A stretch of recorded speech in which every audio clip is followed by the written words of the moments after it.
Halo pemirsa Cokro TV, saya bersama Bung Adi Prayitno ini dengan penampilannya yang khas nih kali ini nih. Selamat datang Bung Adi. Ya Bang, terima kasih Bang. Ini merayakan Indonesia mencuri 1 poin di kandang Arab Saudi. Iya, dan Mancini kelihatannya kecewa ya dengan hasil itu ya, nggak nyangka ya. Bukan kecewa, sangat tidak bahagia. Nah, ini kita bicara tentang tidak bahagia ini saya mau mengaitkan dengan isu yang mau kita bicarakan, tapi bukan tentang bola ini, tentang pilkada. Jadi Ya. kan ada sekelompok pendukung yang sekarang ini nggak happy ya, yaitu pendukungnya Abah, pendukungnya Anies Baswedan. Yang sekarang lagi nggak happy, lagi galau karena Abah nggak bisa nyalon kan.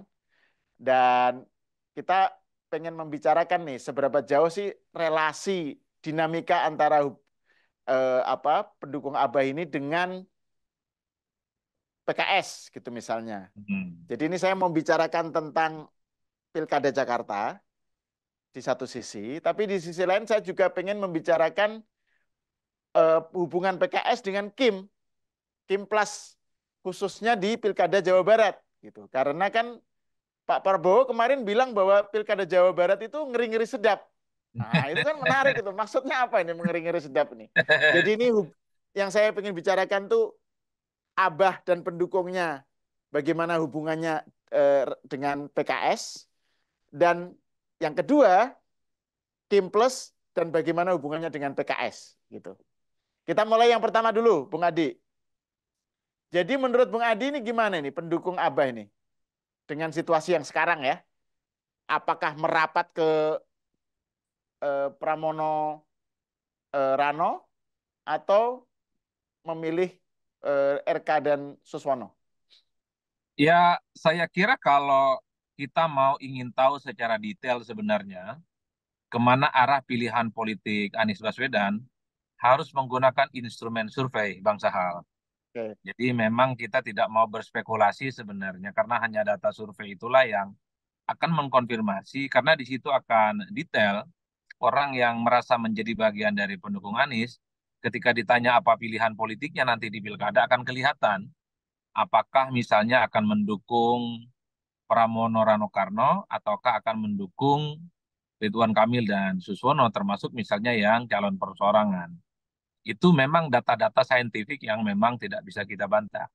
Tapi sebelum ada data saintifik saya kira memang kalau kita membaca kecenderungan rata-rata secara umum, pemilih Anies Baswedan itu per hari ini galau akut, mereka itu kebingungan, dan saat ini sedang gundah gulana Hmm. karena dari 3 calon ini sebenarnya tidak ada satupun yang masuk dalam kriteria pemilih Anies. Misalnya dari segi Kim ya, harus diakui, mereka ini kan masih sangat marah bahwa ada upaya-upaya dari Kim mencegal Anies supaya tidak dapat maju dalam pilkada. Apalagi ada Kim Plus yang di situ isinya partai-partai yang semula mendukung Anies seperti PKS, kemudian Nasdem dan PKB juga menarik dukungan ke Anies dan bergabung dengan Kim. Jadi marahnya berlipat ganda dengan koalisi Kim Plus di Jakarta ini.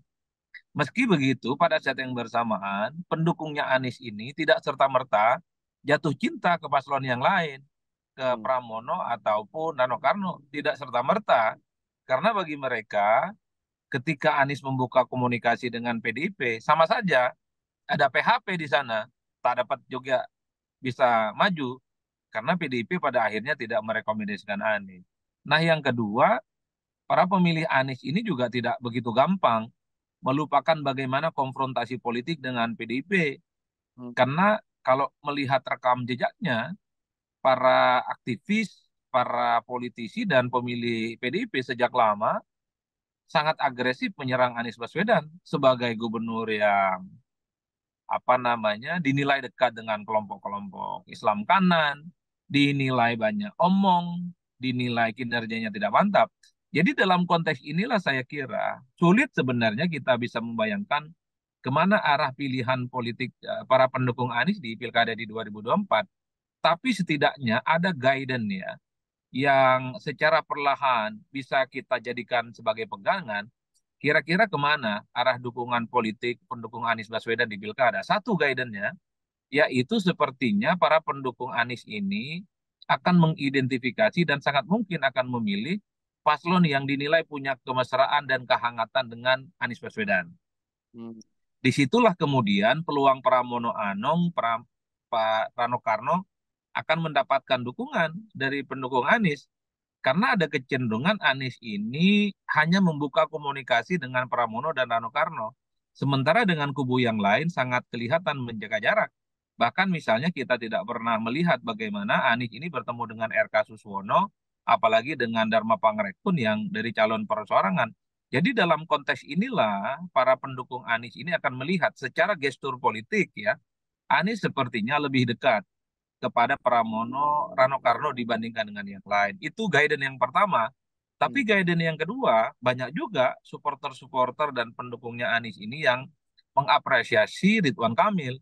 Terutama misalnya Ridwan Kamil mengatakan akan melanjutkan semua legacy yang dilakukan dan telah diperbuat oleh Anies Baswedan, termasuk misalnya soal JIS, termasuk soal bagaimana ingin memuliakan Jackmania, termasuk soal bagaimana memperbaiki infrastruktur yang sudah dilakukan oleh Anies.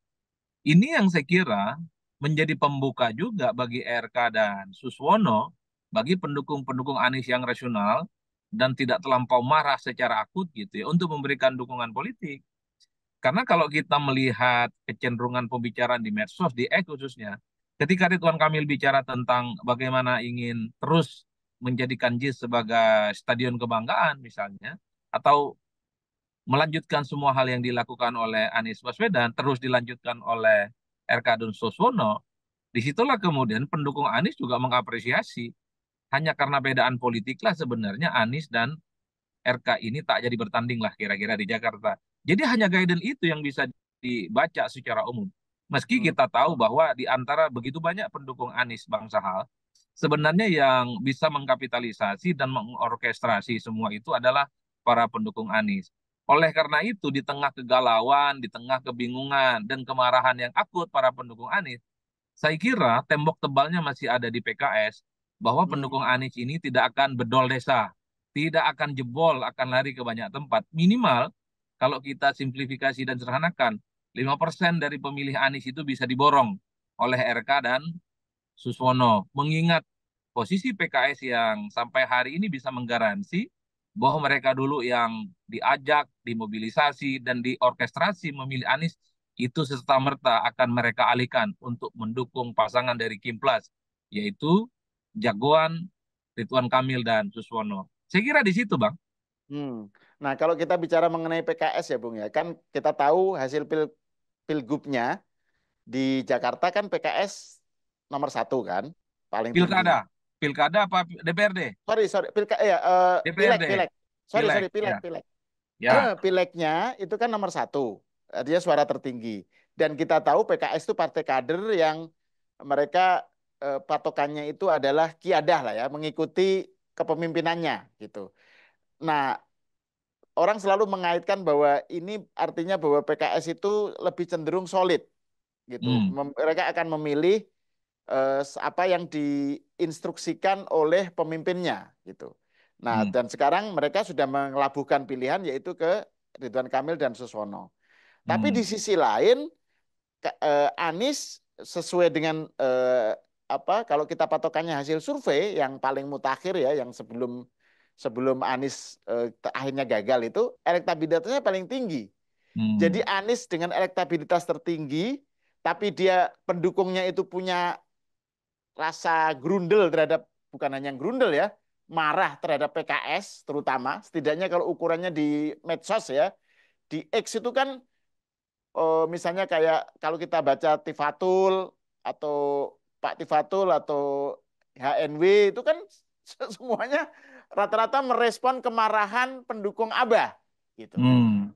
Jadi ini pileg kalau ukurannya pileg PKS itu tinggi sehingga dan mereka cenderung ngikuti kiadah ya artinya mungkin solid ya. Tapi di sisi lain pendukung Anies juga tertinggi elektabilitasnya dan rata-rata mereka masih sakit hati dengan PKS gitu. Nah itu gimana menurut menurut Bung Adi melihatnya? Ya, saya kira memang saat ini sedang ada upaya untuk merebut basis-basis pemilih Anies ya. Hmm. Meski sebenarnya kalau mau jujur, pemilih ini kan tidak bisa lahir dalam ruang hampa. Harus ada kerja-kerja politik, konsolidasi politik, dan orkestrasi politik untuk menggerakkan para pemilih. Selama ini yang kita tahu, untuk mengukur kekuatan politik Anies di pilkada, yaitu pilkada 2017. Hmm. Dua mesin politik yang memang sangat jempolan, yang bisa mengantarkan Anies menang saat itu adalah PKS dan Gerindra, Bang Sahal. Artinya apa? Kekuatan politik PKS bisa diukur. Kekuatan politik Gerindra bisa diukur. Mereka mengonsolidasi. Bagaimana basis dan kekuatan politik di Jakarta itu diarahkan untuk mendukung Anies Baswedan. Nah, pertanyaannya hari ini, pendukung Anies kira-kira berapa persen tanpa PKS dan tanpa Gerindra? Kan ini harus Oke. diuji. Ya, ya, Ini harus diuji. ya. PKS menggaransi bahwa pemilihnya di Jakarta, baik dalam Pilkada 2017 ataupun Pileg 2024, mereka garansi semua mendukung RK dan Suswono. Hmm. Begitupun dengan Gerindra, mereka juga menggaransi perolehan pileg mereka di 2024 di Jakarta akan dilipat gandakan untuk memenangkan RK dan Suswono. Nah, karena orang bertanya, kira-kira pendukung Anies ini siapa yang mengorkestrasikan gerakan politiknya? Hmm. Entah ke kubunya Rano sama Pram, entah itu ke kubunya RK Suswono ataupun ke Dharma Pangrekun. Per hari ini tidak ada gerakan-gerakan politik yang mencoba untuk menggait pemilih Anies itu dalam sebuah gerakan politik. Hmm. Semuanya ngomong satu persatu, semuanya protes satu persatu, ada yang respect, ada yang tidak respect ke salah satu calon. Problemnya adalah gerakan politik itu tidak bisa dalam ruang hampa, tapi harus ada yang mengajak, ada yang meyakinkan, dan kemudian memastikan mereka datang ke TPS. Pendukung Anies, kalau dibiarkan cair, mereka marah memang ke banyak calon, mereka itu galau misalnya karena tidak dapat tiket pencalonan, tapi siapa yang kemudian akan menampung mereka sebagai sebuah dukungan politik? Karena per hari ini Anies juga belum menunjukkan sikap politiknya secara resmi. Pemilih Anies cair, mereka Hmm. marah-marah. Tapi kalau kemarahan ini tidak diorkestrasi mendukung salah satu calon, yang ada gunanya. Ini kemarahan-kemarahan yang tidak berujung. Oleh karena itu, Bang Sahal, kan nanti para pendukung Anies ini kan bisa dilihat dari simpul-simpulnya, dari para jubir-jubirnya, dari para orang-orang yang selama ini dekat dengan Anies Baswedan. Misalnya Bang Ges Khalifah, per hari ini belum pernah menunjukkan sikap politiknya kepada tiga calon. Ya. Misalnya, orang seperti Ges, kalau sudah menunjukkan gestur dan dukungan, saya kira pendukung Anies di luar partai-partai yang ada, di luar PKS, di luar Gerindra, akan kelihatan konsolidasi politiknya. Atau Jackmania misalnya, yang dari Hmm. dulu memberikan dukungan politik ke Anies per hari ini, sekalipun kecewa misalnya dengan RK, itu kan tidak serta-merta menerima dua kandidat lain, menerima Pramono dan menerima Dharma Pangrekun. Nggak Hmm. ada penjelasannya di situ. Saya meyakini bahwa siapa yang paling kuat meyakini pemilih-pemilih Anies yang lagi galau, yang lagi kebingungan, disitulah sebenarnya bisa menentukan kemana arah pilihan politik pendukung Anies Baswedan. Oleh Maksudnya karena siapa? itu, Sorry, maksudnya siapa yang meyakinkan? Yang paling lebih kuat meyakinkan atau meyakini? Yang siapa yang meyakinkan. siapa yang lebih kuat meyakinkan pemilih Oh, Anies oke. menjadi Ya, bagian dari ya, mereka, ya. mereka lah yang akan mendapatkan keuntungan secara politik. Karena kalau mau jujur sebenarnya Bang, pemilih Anies ini kan marah dalam arti belum didekati secara persuasif. Hmm. Kalau simpul-simpul tim sukses, ya, tim pemenangan datang ke mereka bicara dari hati ke hati, saya kira persoalan Anies tidak bisa maju di Jakarta itu bisa dilepaskan begitu saja. Karena kalau kita mau membaca angka-angka statistik sebenarnya Bang Sal, secara umum pemilih Jakarta itu satu ya, mereka itu sangat independen dalam menentukan pilihan politiknya. Hmm. Mereka itu tidak bisa diintervensi oleh siapapun. Yang kedua, orang terdekat yang sering diajak bicara dan dimintai pendapat untuk memilih ke TPS adalah keluarga besar. Nah, itu memilih Jakarta dua hal. Baru Hmm. faktor-faktor lain tuh. Baru lingkungan masyarakat, baru lingkungan pertemanan. Tapi dua variabel ini adalah satu instrumen yang menurut saya di mana pemilih Jakarta itu ya sebenarnya dalam banyak hal masih sangat mandiri dalam menentukan pilihan politiknya. Bahwa Hmm. sikap mereka misalnya protes, kritis, ya, karena jagoan mereka nggak dapat tiket, ya itu nggak bisa dibantah. Tapi bahwa mereka itu juga harus rasional pada akhirnya akan memilih calon di antara tiga yang ada ini, itulah yang saya kira harus dijadikan sebagai kesempatan oleh Dharma Pangrekun, oleh RK dan Pramono Anung bahwa pemilih-pemilih galau ini harus didekati dan diyakinkan bahwa mereka bisa menggaransi kalau mereka terpilih jadi gubernur, semua hal yang sudah dilakukan oleh Anies itu akan dilanjutkan. Bagi saya di situ kuncinya. Hmm. Nah, ini menarik nih soal seberapa jauh mereka si para calon-calon cagup dan cawagup itu berhasil meyakinkan bahwa mereka bisa melanjutkan legasi Anies. Tapi kan gini, tadi Bung Adi menyebut bahwa Anies sampai hari ini kan lebih dekat komunikasinya dengan Pramono dan Rano ya. Malah mereka menawarkan Anies jadi jurkam kan. Saya nggak tahu apakah itu serius atau enggak ya. Tapi kan sempat ketemu di acara Car Free Day atau apa gitu kan. Hmm. Foto-foto bertiga. Nah tapi gini, Bung Adi kan pernah menyatakan juga bahwa dalam pilkada ataupun bahkan pemilu secara umum di Indonesia itu harus tetap menghitung dua kekuatan politik Indonesia, yaitu nasionalis dan agama. Itu kan sesuatu yang kayak menjadi rumusnya lah gitu. Nah, masalahnya di Pilkada Jakarta ini, calon dari PDIP itu kan semuanya nasionalis. Pram, Mas Pramono, dan Rano. Itu kan bahkan satu partai gitu. Sementara kalau Ridwan Kamil dan Suswono itu kan lebih mencerminkan nasionalis dan agama gitu. Dan menurut survei Kompas, Litbang Kompas kan faktor agama itu menjadi faktor yang cukup penting dalam Pilkada Jakarta gitu, dalam menjadi pertimbangan untuk memilih. Nah, menurut Bung Adi dengan apa situasi seperti itu ya, apa calonnya PDIP itu sama-sama nasionalisnya, itu seberapa jauh bisa meyakinkan atau menarik minat kaum agama gitu. Dan kaum agama di Jakarta ini kan kita nggak hanya bicara tentang NU atau Muhammadiyah ya, tapi juga kan kalangan apa Islamis dan lain-lain. Menurut Bung Adi gimana itu? Ya, saya kira memang kalau kita bicara tentang fatsun dan langgam politik kita secara umum, irisan Islam dan nasionalis ini kan menjadi rumus kunci. Ya, Ada argumen yang meyakini bahwa kalau ada calonnya dari nasionalis, wakilnya dari Islam, atau sebaliknya, calonnya itu dia Islam kemudian wakilnya nasionalis, ini kan diharapkan mampu menyasar segmentasi pemilih kita yang memang terdiri dari dua tipe itu, Bang Saad. Nah, ya, kalau kita cek satu persatu ya, ini berdasarkan wilayah di Jakarta, memang sangat terpola. Misalnya di Jakarta Selatan dan Pusat, itu kan sebenarnya pemilihnya itu misalnya lebih Islamism dalam konteks kalau kita mengukur bagaimana PKS kuat di sini. hmm, Kan salah satu ukuran betapa preferensi pilihan politik yang misalnya berbasiskan dalam tanda kutip ya agama, itu ya partai. PKS kan kuat, Bang, di hmm, Jakarta Selatan. PKS kan kuat di Jakarta Pusat. Ini kan adalah ukuran-ukuran yang menurut saya bisa dijadikan sebagai instrumen untuk mengukur bagaimana pemilih Jakarta itu sebenarnya sejak awal terpola. Di Jakarta Selatan plus luar negeri misalnya, PKS itu dapat 2 kursi, sudah lama itu, Bang. oke, Itu sejak lama. Begitupun kalau kita melihat peta di Jakarta Utara dan Jakarta Barat, itu agak sedikit nasionalis. oke. Partai-partai yang berbasiskan nasionalis kuat juga di sini. Ya, ada PDIP di situ, ada Golkar dan ada Gerindra. Maksud saya adalah segmentasi semacam ini tentu bisa didekati dengan sosok-sosok yang dinilai punya irisan Islam dan nasionalis. Kalau membaca teori ini tentu pasangan RK dan Suswono relatif bisa diunggulkan dibandingkan dengan yang lain karena ceruknya ini bisa dikombinasikan satu sama yang lain.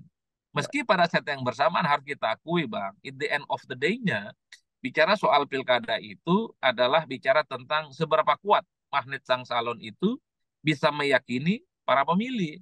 Makanya hmm, muncul di situ ada nasionalis Islam, ada Jawa non Jawa, bahkan sentimen kebatawian juga akan dimunculkan.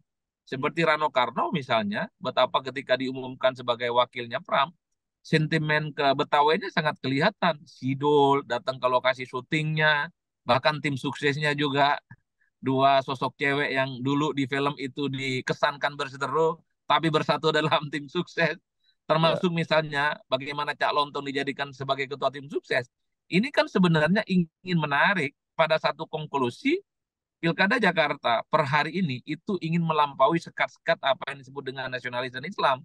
Tapi bahwa ingin melampaui segala-galanya orang seperti Pram dan Rano Karno tanpa sentimen apa namanya elit yang berbasiskan Islam atau nasionalis, tapi secara umum mereka ingin menjadikan Pilkada Jakarta itu penuh dengan riang gembira, maka wajar kemudian yang jadi ketua simsesnya itu adalah Cak Lontong. Nah, tinggal diuji apakah strategi politik Pramono Anung dan Rano Karno ini terbukti ampuh, meyakinkan pemilih Jakarta atau tidak, atau justru sebaliknya strategi RK dan Suswono yang tetap mempertahankan langgam politik lama, yaitu kawin silang antara Islam dan nasionalis. Nah, kira-kira begitu, Bang. oke, oke, oke. Nah, ini menarik nih. Nah, ini saya mau membahas yang bagian kedua ini, karena ini masih terkait dengan PKS ya, dan juga mungkin masih terkait dengan tadi dengan fatsun politik Indonesia soal ceruk Islam dan ceruk nasionalis itu. Kan kemarin Pak Prabowo dalam pidato di Rapimnas Gerindra kalau nggak salah ya, bilang bahwa Pilkada Jawa Barat itu ngeri-ngeri sedap. Itu. Dan kita tahu PKS mencalonkan sendiri dan itu berhadapan dengan calon dari Gerindra. Artinya ini tidak sejalan dengan yang ada di Jakarta atau di misalnya di tempat lain lah gitu. Hmm. Jadi PKS punya calon sendiri dan calonnya presiden PKS pula kan gitu. Jadi jadi ini menarik nih. Nah, menurut Bung Adi, gimana membaca Pilkada Jawa Barat itu terkait dengan pernyataan Pak Prabowo ini ngeri-ngeri sedap ya. Ya, sebenarnya Prabowo itu ingin memberikan satu pesan bahwa Pilkada Jakarta itu juga hampir sama ngeri-ngeri sidapnya dengan Pilkada Jawa Barat. Oke. Itu menurut saya statement guyonan sebenarnya, tapi Hmm. punya tendensi keseriusan tingkat tinggi. Karena dulu ketika RK itu dimajukan ke Jakarta, ada keyakinan bahwa Deddy Mulyadi lah yang kemudian akan melenggang dengan mudah secara kompetitif untuk memenangkan pertarungan di Jawa Barat. Hmm. Karena memang di angka-angka survei dan di statistik, di bawah RK itu persis Deddy Mulyadi. Oleh karena itu, ketika RK di Jakarta, maka muncul kesan seakan-akan Deddy Mulyadi di Jawa Barat ini nyaris tanpa lawan tanding yang sepadan. Itu asumsi awalnya. Hmm. Tapi perkembangan politik kan begitu dinamis. Paslon ada empat. Ini tentu ngeri-ngeri sedap, Bang. PKB punya jagoan, PDIP punya jagoan, PKS Nasdem juga punya jagoan. Artinya apa? Mesin politiknya ini bisa bergerak dan tidak mungkin terkonsentrasi pada satu kekuatan politik. Ngeri-ngeri sedapnya yang kedua, sepertinya Prabowo membaca bahwa ada penantang yang relatif serius ya bagi Deddy Mulyadi. Siapakah itu? Syaihu dan Ilham Habibie. Hmm. Karena apapun Bang, mesin politik PKS dan Nasdem di Jawa Barat ini terbukti ampuh kok. Hmm. Itu nggak bisa dibantah. Bahkan saya ingat dalam pilkada sebelumnya ya, Ridwan Kamil itu kan diusung oleh Nasdem pertama kali. Yang saat itu berkoalisi dengan P3 dan terbukti ampuh juga. Ridwan Kamil itu menang ya. Terlepas misalnya bahwa Ridwan Kamil saat itu adalah barang bagus, tapi kalau tak ada mesin politik yang juga solid seperti Nasdem, ya tentu tidak bisa disebut sebagai sebuah kemenangan. Oleh karena itu, ketika Prabowo ini menyebut ngeri-ngeri sedap, salah satu variabel yang menurut saya, karena ada faktor Saihu dan Ilham Habibie di situ, yang sepertinya dibaca sebagai salah satu kekuatan politik yang bisa menjadi pesaing yang cukup serius bagi kader Gerindra namanya Deddy Mulyadi. Dalam pilkada sebelumnya, Sudarjat sama Saihu itu selisihnya tipis dengan Ridwan Kamil yang menang, Bang. Hmm. Padahal orang tidak tahu Sudarjat itu siapa, Saihu juga siapa. Muncul last minus, orangnya tidak pernah digembar-gemborkan, bahkan di survei juga tidak pernah muncul secara signifikan. Tapi hasilnya itu tidak terlampau jauh dengan Ridwan Kamil. Ini yang sepertinya membuat Prabowo itu harus angkat bicara. Pilkada Jawa Barat ini ngeri-ngeri sedap. Karena Saihu gitu ya dan Ilham Habibie sorry itu saya Ini kan baru-baru ini saja dibicarakan di Pilkada Jakarta. Tapi ketika ini Ja- diduetkan di Jawa Barat, dua kekuatan Pilkada politik di Jawa Jawa Barat. Barat, Ya. iya, dua kekuatan politik disatukan bukan tidak mungkin. Ini bisa menjadi batu sandungan bagi Deddy Mulyadi. Kan kira-kira begitu rumusnya. Dan Meski di Pilkada Jawa Barat nggak berlaku 50% per satu kan? nggak ada bang, itu udah nggak ada Oke. rumus sekarang. Jadi menang ya menang aja, menang Ya. satu biji ya menang aja bang. Seperti Bang Sahal yang keluarga besarnya di Bekasi, kalau dukung salah satu calon, ah itu bisa menjadi penentu kemenangan juga itu. Iya, ini menarik nih karena dengan begitu nanti saya akan ngobrol dengan keluarga di Bekasi. Nah, tapi gini, Bung Adi, bagaimana Bung Adi melihat kan Pak Prabowo sendiri dengan rileks ya menyatakan bahwa ya berbeda pilihan sesama koalisi itu hal yang bagus lah gitu ya kan memberikan kesempatan kepada masyarakat untuk banyak opsi dan lain-lain gitu terkait dengan pemimpin daerahnya.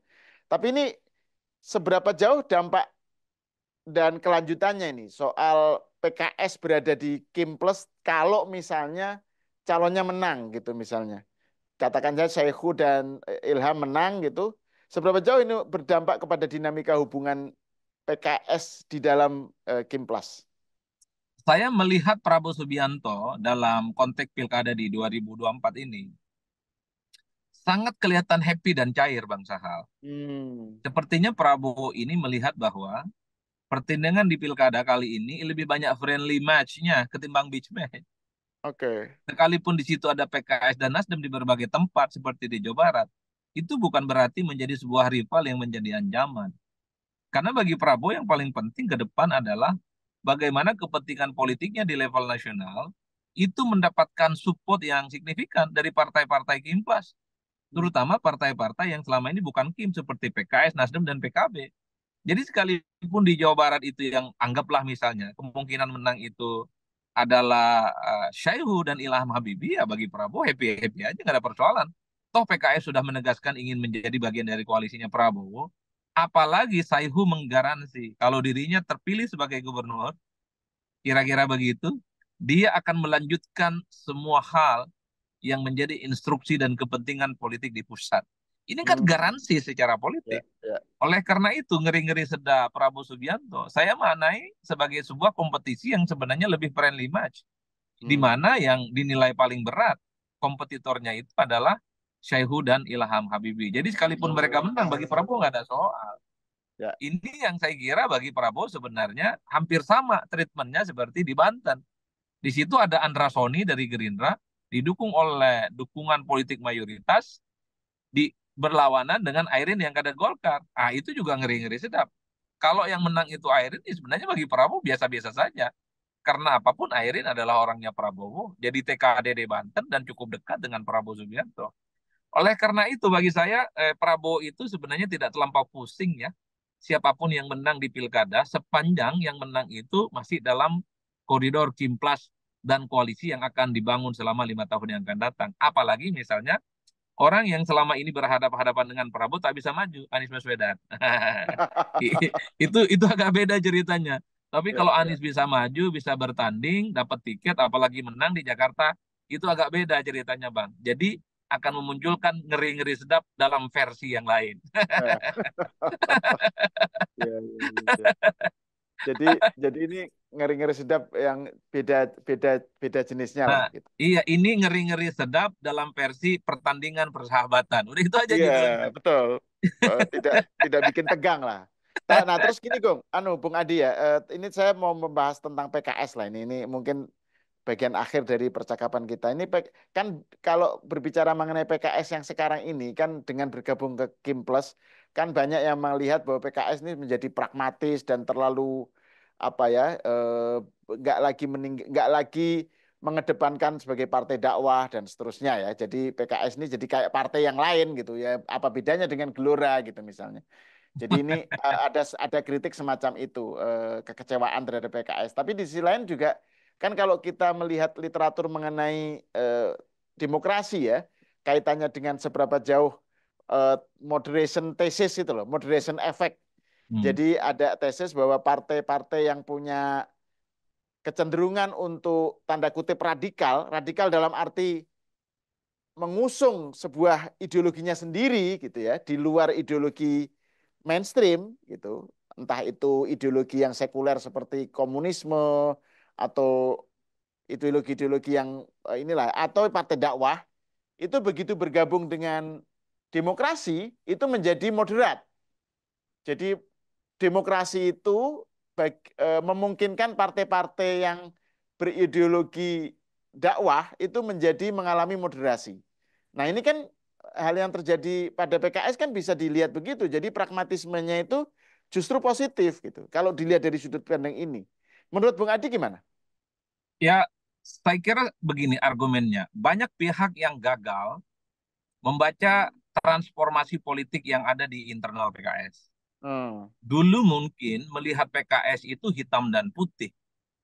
Dulu membaca PKS itu sangat ideologis dalam konteks berpolitik secara umum.